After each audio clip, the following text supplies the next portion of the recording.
Hello everyone, welcome to another race review video. We're taking a look at the FIA Round 6. Group 4 at Monza and Group 3 at Kyoto. Well, manufacturers first. We've quickly got the details of the race on the screen.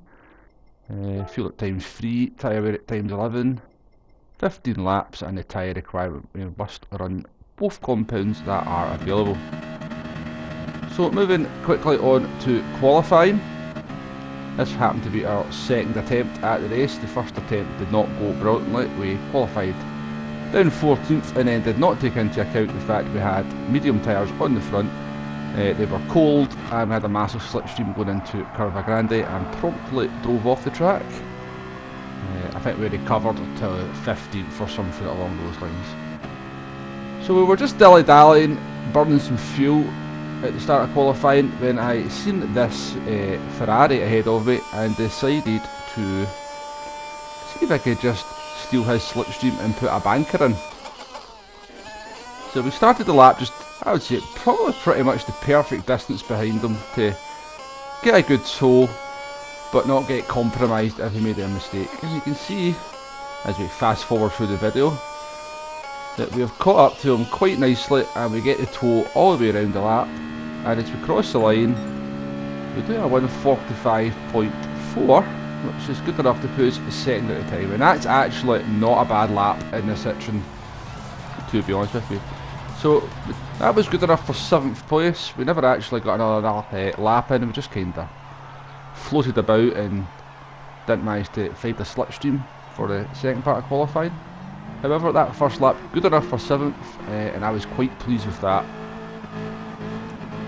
So we are starting the race here on the hybrid compound. As I said in the strategy guide video, I found the Citreon to be much more comfortable with the mediums on the front and the softs on the rear. It was just too sketchy to run the tyres the other way around, and we had turned the fuel mix up to 6 there initially, as there's a little bit of fuel saving required for this one, and every little percent is going to count. So we start the race here. It's obviously very much a slipstream battle down into the first chicane, and we remember our lesson from the first race where we give it a slight little lift into Curva Grande. Unfortunately for those two drivers, they did not know they have to compensate for that first turn there, and they run wide, catch the sand, and both spin off. So we are up 2 positions straight away, and do not ask for a better start. I do have sympathy for those two drivers. I did exactly the same thing in my first race, so it's an easy mistake to do. And I've read a few race reports of other people's races. I think it was quite a common occurrence throughout these races. Easy to do, you forget that the car's been sitting there for 2-3 minutes on the grid, tyres go cold, you get a massive slipstream, and the car just understeers wide. Anyways, everybody's been very well behaved in this opening lap, nobody making any silly dive bombs, and to be perfectly honest with you, this is pretty much the status quo for the race for the first stint. Everyone into the braking zones and using was very well behaved, nobody was making any silly moves, and we just kind of really followed each other for the first 6 laps. As you can see, we've jumped forward to lap 6 here. Order very much the same as it was. In fact, the top 8 there is exactly the same as it was at the end of lap 1.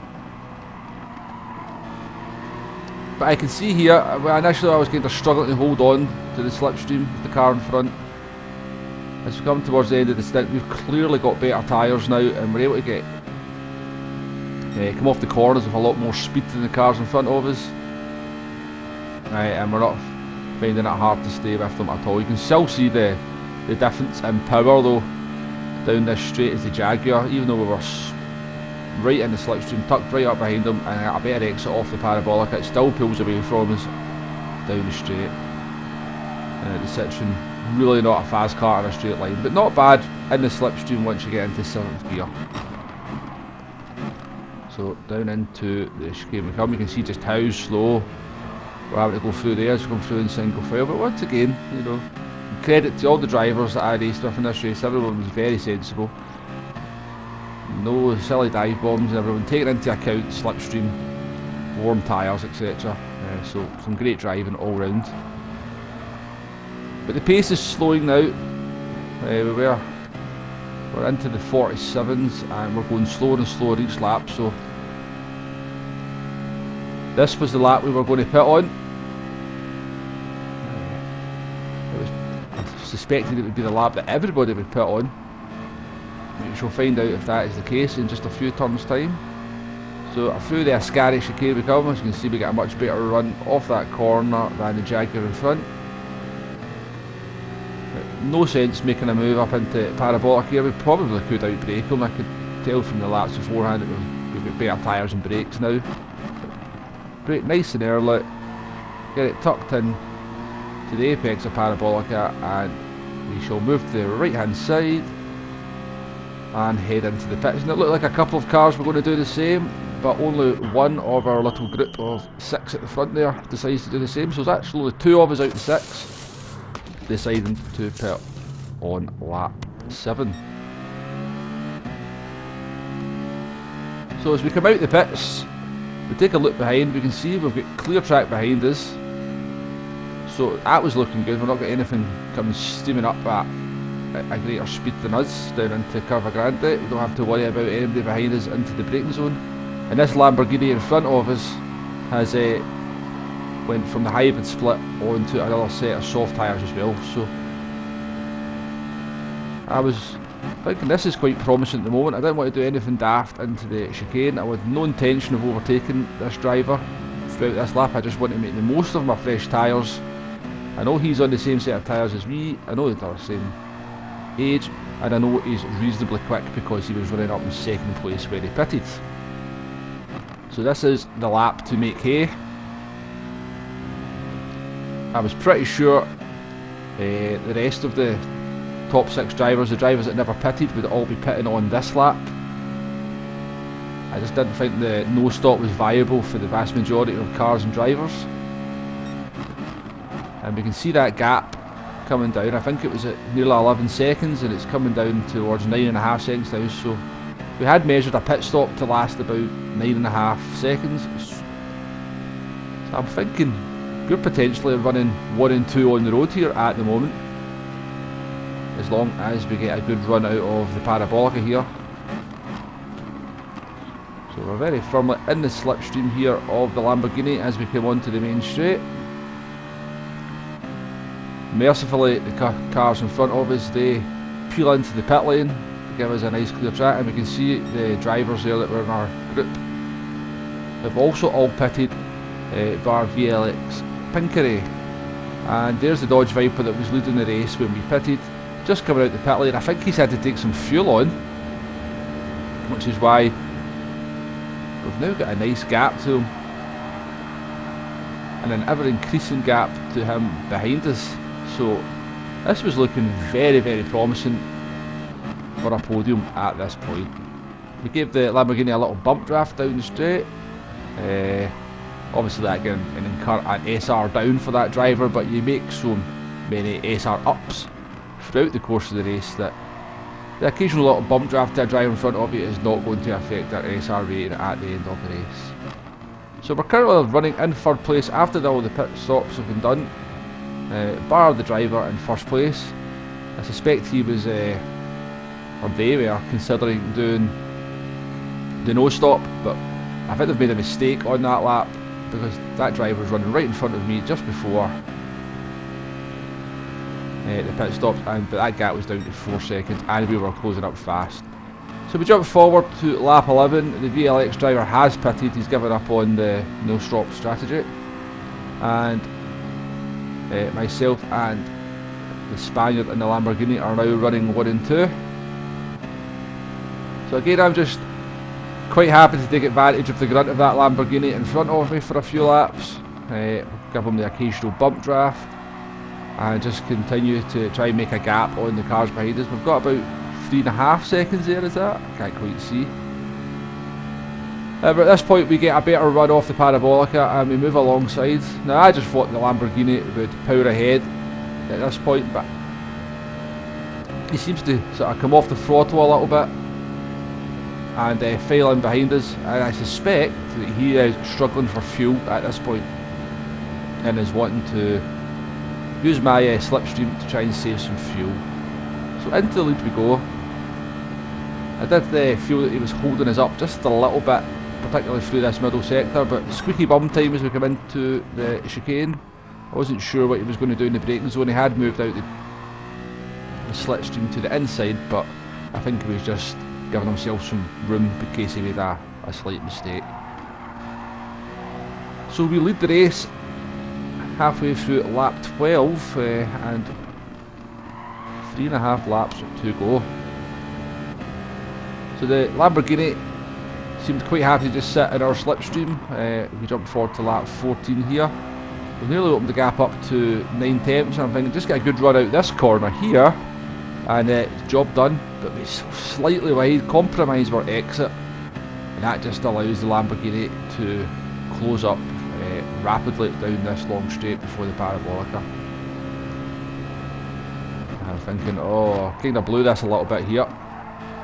We actually then run wide into the parabolic as well. I think we picked up a little bit of dirt on our tyres from running wide through Ascari. So we switch the radar on, we take the fuel, we've got no fuel worries at all. We've got the radar on and I can see the Lamborghini driver closing. Now I move to the right hand side here, not as I try and defend, but just to let him go by. I don't want to go side by side into Curva Grande and then have a bit of contact and incur a penalty or run wide myself. But he decides to bump draft us, which is very kind of him.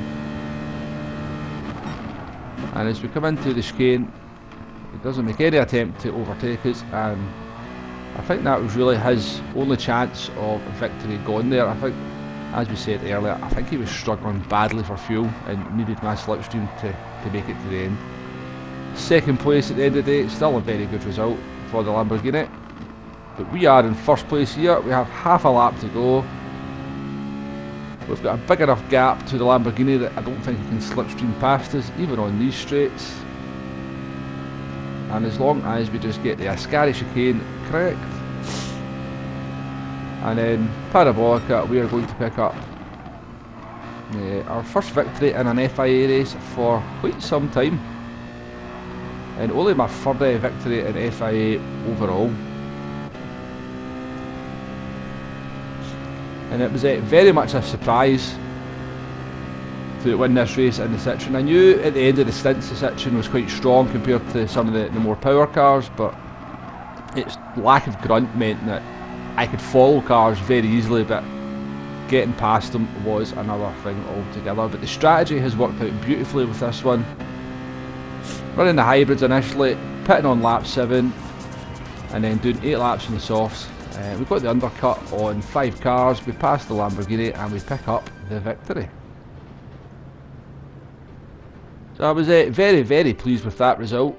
I must give kudos to the drivers that were driving around me. Everybody was very respectful and sensible, and a particular thank you to the Spaniard in the Lamborghini, who after the pit stop was quite happy to work with me to keep the gap to the drivers behind.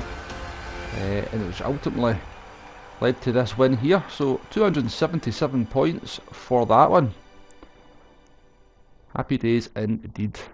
So moving on to Nations, it was a Group 3 race at Kyoto Driving Park with 15 laps, racing mediums, racing hards, and we must run the hard tyres. Fuel set to ×3 and tyre wear set to ×9, I believe. So this was our second attempt at this race. In the first one, just to be a little bit different, we used the Aston Martin. Wasn't a terrible car, actually had some reasonable pace, but the car of choice for this one seemed to be the Supra, and it was definitely giving up a few attempts over the lap to that car. So for this second one, we have decided to join the group, not be different, and we have jumped in the Supra as well. Not a very good qualifying, to be honest, down in 14th place, but that was better than we did managing the Aston Martin, so let's see how we get on in this one. So starting right at the beginning, from the off. And we're running for this. We never did a strategy guide for this one, but for this one we are running the hybrid tyre split at the front to get the hard tyre out of the way. So mediums on the front, hards on the rear. And I was quite surprised just how comfortable the Supra was to drive with the tyres in that fashion. It's usually quite an oversteery car, and I thought that would just induce more oversteer. So we come to the end of lap 1 here. You can see things are getting a little bit compact and messy.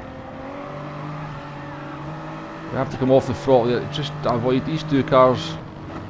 We've made contact, and then the gold driver there doesn't want to give us any room on the outside. But he's picked up a 5-second penalty as he's deemed guilty of driving the luminous green car off the track. And we pick up 1 position from a car serving a penalty there, but we lost a position to the Beetle of Treviso in front of us. As that little melee resolved itself. So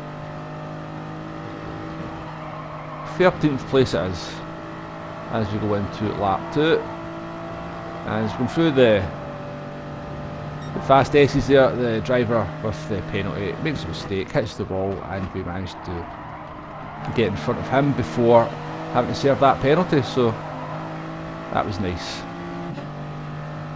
So we settle in behind the Beetle of Treviso here for a couple of laps, unable to really do anything to get a pass on, but able to follow quite comfortably. As we jump to the beginning of lap 4 here, the Swedish driver in front, I think he's served a penalty down the main straight, so Treviso has got past him and he is now the car in front of us.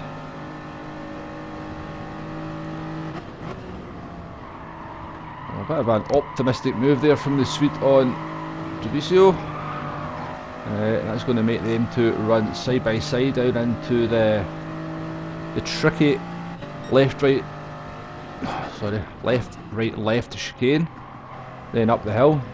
This corner obviously causing quite a few problems throughout the race, and you can see we've been compromised somewhat by a driver making a mistake in front of us, and this is not a good situation as we go into this tight hairpin side by side with other cars on the different lines. And that little melee down at the chicane has resulted in the Russian managing to get by us as well. So we just kept losing out in these little situations where drivers were making mistakes in front of us, but Treviso gets bumped off there by the Russian and wasn't very happy with it, as you can see. Now, I've got to admit, I did let off quite a laugh there when Treviso did that. I was laughing my little backside off as I came down the straight here, but we've lost another position to the Porsche. He's managed to get a run down the inside of us as we negotiated that final corner with all the drama going on. So it was one of those situations where I just couldn't seem to be the winner out of these little coming togethers or mistakes. I kept losing positions to them, and it was getting a little bit frustrating, to be perfectly honest with you. So we jumped forward a couple of laps there. The Porsche in front of us has pitted in the previous lap, as has another driver, so we've gone from 12th up to 10th place, but we are going to make our pit stop here. And we're going to go from the hybrid tyres on to a new set of mediums and run to the end. With not any fuel required. For some reason the Supra, very good with fuel round this track. It's not generally a car that's very good at known for its fuel, but for some reason at this track no real fuel concerns with it, as long as you sort of changed about 75% up the rev meter. So we come out the pits and we are in 13th place. We've lost a position to TX3 Vesson. I think he's pitted the lap before, so he's managed to get a bit of an undercut on us. We get a run up the hill, or a downhill rather, into this fast left-hander, and the French driver just gets a wheel on the curb and the muck in the inside. That's enough to make him run wide, and we pick that position up here. And when it kind of all unfolds after all the melee and the opening laps and the pit stops, at this point in the race we aren't exactly where we were after about just before our pit stops anyway, so not much progress has been made.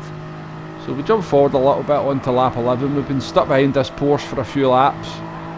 We are quicker, but we're not really able to make a significant move or get far enough alongside to make a move stick. Porsche's obviously picking up the slipstream from the car in front, which makes it difficult down the straights, but as we come off the fast left-hander we do get a bit of a run on the Porsche towards the chicane, but he gets a bit aggressive with us, tries to run his narrow. I decide better than trying to do anything too silly into the chicane, he's quite clearly not wanting to give that position up. So we settle back in and we get ready to mount another challenge.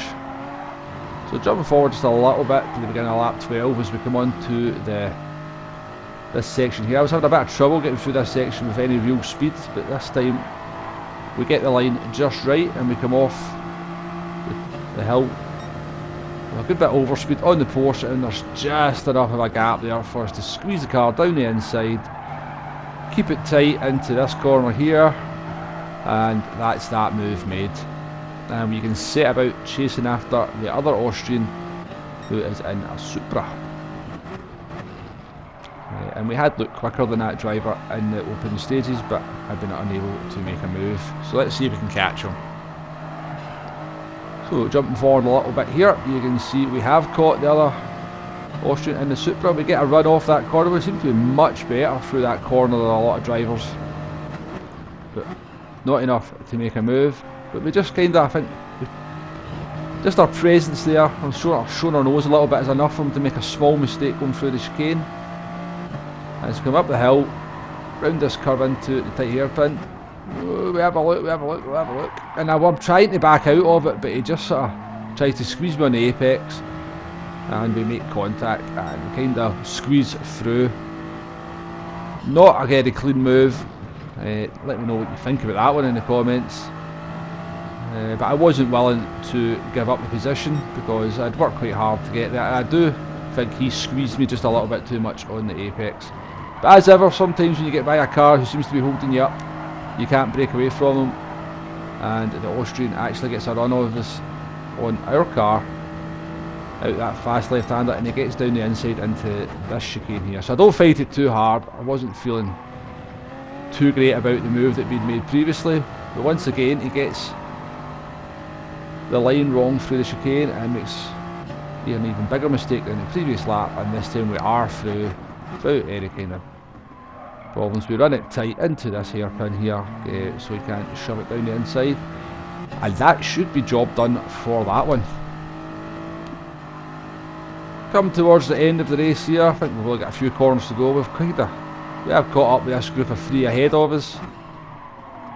But we are far from out of road and laps to do anything about it. But I can see there's a car up ahead with a penalty. It happens to be a 3-second penalty. So as long as we keep it clean through these last few corners, we should be able to capitalise on that. He's going to have to serve it before the end of the race, which is going to doubly hurt him, I think.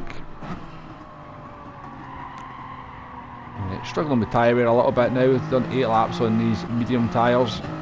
We get a wiggle on as we come out the last corner, but we catch it, and there we go. There's the GTR serving that penalty, and that moves us up to 9th place. Not a bad result overall. I didn't do a whole lot of practice for this one, so I was quite happy to take those points and concentrate on the manufacturer's race, which was to come up after that one. So thank you very much for watching. I hope you're enjoying these race review videos. I like doing them. They're actually easier to do than the strategy videos as well. A little bit less work. It gives me something different to talk about than just talk about tyres and fuel and laps and stuff. So I'm going to keep doing them. As I said, I hope you enjoy them. So once again, thank you very much for watching, and I shall see you on the next one. Goodbye now.